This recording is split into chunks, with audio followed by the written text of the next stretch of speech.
네, 안녕하십니까. 김승일쾌 퇴직연금 화요. 퇴직연금은 각자 도생의 동반자 태동 2019년 7월 9일 동영상입니다. 태동에서는 일단 퇴직연금 제도부터 이해하자를 목표로 하고 있습니다. 본 동영상에서 이해해야 할 대상은 개인형 퇴직연금 제도 IRP의 가입 확대 및 혜택에 관한 내용입니다. 이 내용은 이미 여러 동영상이나 자료를 통해서 우리 퇴직연금 가입자나 또 관심 있으신 분이 이미 알고 있는 내용일 것입니다만 제가 좀 더 구체적으로 설명해 보도록 하겠습니다. 개인형 퇴직연금 제도 가입 확대해서 이 제도가 2017년 7월 26일부로 가입 대상자가 확대가 되었는데요. 이 점을 우리 국민들이 잘 모르고 있습니다. 왜 잘 몰라서 안타까우냐면 IRP가 주는 혜택이 굉장히 큰데 몰라서 가입을 못한다면 이건 억울한 일이잖아요. 그래서 본 동영상을 통해서나마 내가 가입 대상자라는 것을 좀 인식시켜 드리려고 만든 것입니다. 그래서 혹시라도 이 동영상을 시청하시는 분들께서는 나도 가입 대상자네? 그럼 어떻게 하지? 하면 이 영상을 주목해 주시면 되겠습니다. 2017년 7월 26일 이전에는 누가 가입 대상자냐 하면 퇴직연금제 가입자가 55세 이전에 퇴직할 경우에는 강제 이전했고요.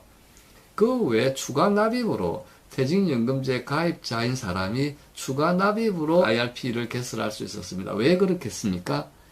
IRP 내에서 자산 운용을 해서 생기는 수익은 다 비과세잖아요. 그래서 이 비과세 혜택을 누리려고 추가 납입을 해서 자산 운용을 할 수 있게 해 주었고요. 물론 퇴직 일시금을 받았던 분, 그 다음에 중간증산을 받았던 분, 이분들도 IRP에 가입할 수 있는 것입니다. 그랬던 것이 2017년 7월 26일부로 대상을 확대했는데요. 이 점 잘 주목해 주세요. 대상자이면서 모르고 계셨다면 이 동영상에서 확실히 아시기 바랍니다. 첫째는 자영업자입니다. 자영업자. 우리 자영업자는 사실 퇴직연금제 가입하기가 힘들잖아요. 그분들도 IRP를 통해서는 다 가입할 수 있다. 그 다음에 퇴직급여 미설정 근로자인데 이 점 굉장히 중요합니다. 우리나라 퇴직급여는 퇴직금이든 퇴직연금이든 간에 1년 이상 종사한 사람에 대해서 주어지게 되어 있는데 1년 미만자들 경우에는 퇴직급여 대상자가 아닙니다. 하지만 IRP는 1년 미만 근로자라도 내가 소득을 가지고 IRP에 들겠다면 들 수가 있습니다. 공무원연금법을 적용받는 공무원, 군인연금법을 적용받는 군인, 사립학교 교직원 연금법을 적용받는 교직원, 그리고 별정우체국법 적용받는 별정우체국 직원. 자, 보시면은 지금 나열한 것들 보시면 결국 뭐죠? 결국 소득 있는 모든 국민이 가입할 수 있는 제도가 IRP 제도입니다. 이 점 중요합니다. IRP 제도는 내가 소득만 증명되면 가입할 수 있구나. 그런데 왜 중요하냐면요. IRP에서 주는 세액 공제를 통한 혜택이 굉장히 크거든요. 또 한 가지 중요한 점은 55세 이후에도 IRP를 통해서 자산 운용을 계속할 수가 있습니다. 우리가 100세 시대, 100세 시대 계속 이야기하고 있잖아요.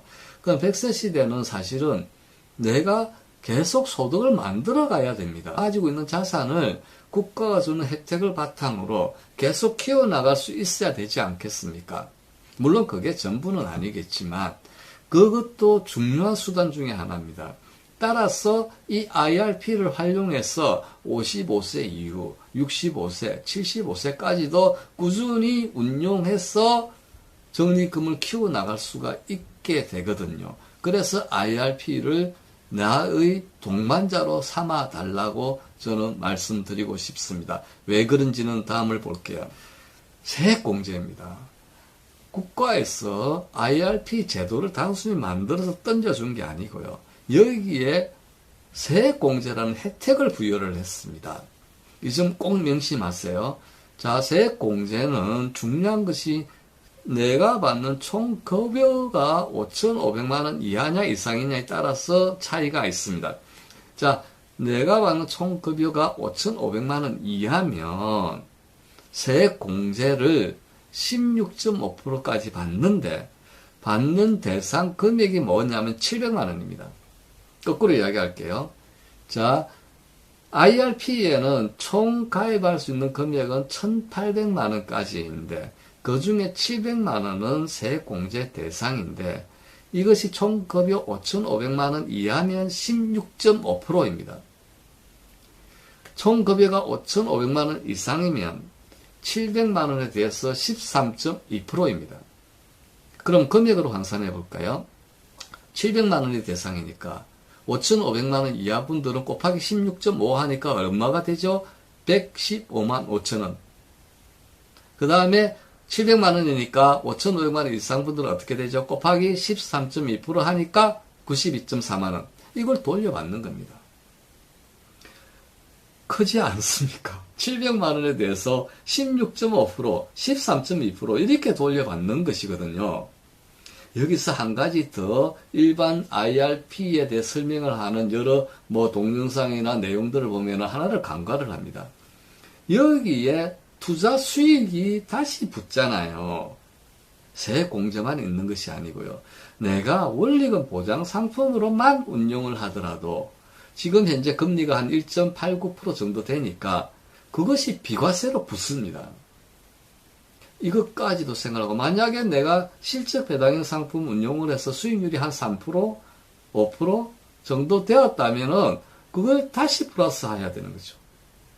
그러면은 수익률이 엄청나게 올라갑니다. 이게 IRP 제도의 핵심입니다. 뭐죠? 복리죠. 이걸 꾸준히 연간 700만 원 한도씩 꼬박꼬박 채워가면 사실은 내 노후에 돈 걱정이 없을 수도 있는 그런 제도입니다. 그래서 혜택에 플러스 수익률까지 오프가져서 그것을 계속적으로 운용해 나가면 복리 효과를 누릴 수 있는 그런 제도죠. IRP가 연금저축을 비교해야 되는데 이거는 또 중요합니다. 왜냐하면 아까 700만 원 있었죠. 이 700만 원이 IRP만으로도 되지만 여기서 내가 연금저축 들은 것은 빼야 됩니다. 다시 이야기하면 IRP 연금저축 합쳐서 700만 원이 세액공제 대상 금액입니다. 그래서 기존에 노후를 위해서 개인연금 쭉 드신 분들 계시다면 그 나머지 부분, 700만 원 나머지 부분은 IRP로 채워야 됩니다. 근데 이렇게 씁니다. 내가 400만 원까지 개인연금은, 연금저축은 400만 원이 한도니까 이게 꾸준히 들고 계신 분이 계시다면, 나 700만 원 세액공제 혜택을 받고 싶다면 300만 원은 IRP로 채워야 된다는 것입니다. 다시 이야기하면, 내가 연금저축 200만 원 정도 들고 있다. 그러면 500만 원은 IRP로 채우는 겁니다. 내가 연금저축이 없다. 그러면 700만 원을 IRP로 채우는 겁니다. 이해하기 쉽죠? 이렇게 돼서 연금저축과 합쳐서 계산한다는 점을 명심해 두시면 되겠습니다. 그런데 이제 우리나라도 그렇고 모든 자본주의는 소득 있는 곳에 세금이 있잖아요. 그러면 IRP의 과세 체계를 한번 봐보겠습니다. 인출 방식은 특별한 사유 없이 중도 해지를 하는 경우에는 기타 소득세 16.5%, 15% 플러스 1.5%가 붙죠. 10%가 붙으니까 16.5%가 부과가 됩니다. 이 점은 또 중요한데 내가 국가로부터 혜택을 받았잖아요. 아까 세액공제 혜택을. 그런데 혜택을 주는 이유가 노후를 위해서 연금으로 받으십사 하고 주었는데 이것을 내가 일시금으로 찾아버리면 그러면 국가가 준 혜택의 의미가 없어지잖아요. 그래서 이걸 기타 소득으로 환수하는 것입니다. 혹자는 억울하다 그렇게 이야기하십니다. 억울하다. 왜냐하면 내가 세제 혜택을 받을 때는 좋았는데 내가 급한 일이 있어서 이걸 해지를 해야 되는데 내가 그걸 다 시체말로 토해내야 돼? 이렇게 되니까 억울해 느끼는데 그러시면 안 되는 거죠. 사실은 국가가 나 아닌 다른 사람의 세금, 물론 내 세금도 포함되어 있겠지만 세금으로 혜택을 줬는데 혜택을 주는 목적은 노후를 대비해서 연금으로 받으십사 한 건데 이것을 무슨 사정에 의해서건 찾는다면 이게 대해서는 혜택을 준 걸로 환수해야 되는 게 맞죠. 그래서 중도에 해지할 경우에는 16.5%의 기타 소득세가 부과가 되고요. 55세 이후에 연금으로 수령할 경우에는 연금소득세가 부과됩니다. 3.3%에서 5.5% 정도까지입니다. 그렇게 많지 않습니다. 그래서 연금소득세를 부과한다. 이것도 아마 향후에는 좀 낮아지겠죠. 근데 여기서 중요한 거 한 가지가 있습니다. 연금 수령 한도 초과의 경우입니다. 내가 받을 연금 수령 한도를 초과할 경우에는 기타 소득세, 초과분에 대해서는 16.5% 기타 소득세가 부과가 됩니다. 그래서 반드시 연금을 받으실 때는 연금 수령 한도 계산 방법을 알고 계셔야 됩니다. 계산 방법은 이와 같습니다. 연금 수령 한도는 11 마이너스 연금 수령 연차. 근데 11이 주는 의미가 뭐냐면 연금을 10년 이상 받으라는 의미입니다. 그래서 11년에서 연금 수령 연차가 많아지면 많아질수록 분모가 작아지죠. 분모가 작아지면은 받을 금액이 높아지죠. 수령 한도가 높아지죠. 그래서 11 마이너스 연금 수령 연차를 넣어서 뭐를 분자로 하느냐면 당해 연도 연금 계좌 평가액을 해서 곱하기 120을 합니다. 그래서 연금 수령 한도를 산출을 합니다. 연금 수령 한도 목적은 뭐라고요? 연금을 10년에 거쳐서 받으십사 해서 받으시면 혜택이 있고 받지 않으면 혜택이 줄어듭니다. 이걸 위해서 연금 수령 한도를 두었습니다. 그래서 초과분에 대해서는 기타 소득세를 부과한다. 이것도 굉장히 중요합니다. 기타 소득세를 부과한다는 점을 명심해 주시면 되겠습니다. 네, 화요태동에서 혜택은 굉장히 중요합니다. 그 혜택을 받을 수 있는 대상이 확대됐는데 모르고 계십니다. 그래서 여러분들께서 이 동영상을 보시는 분들은 내가 대상이 아닌지인지를부터 체크. 그런데 거의 대상이 됩니다. 소득이 있으시면. 그 다음에 세액 혜택은 얼마나 되지? 이것도 체크해 보시고.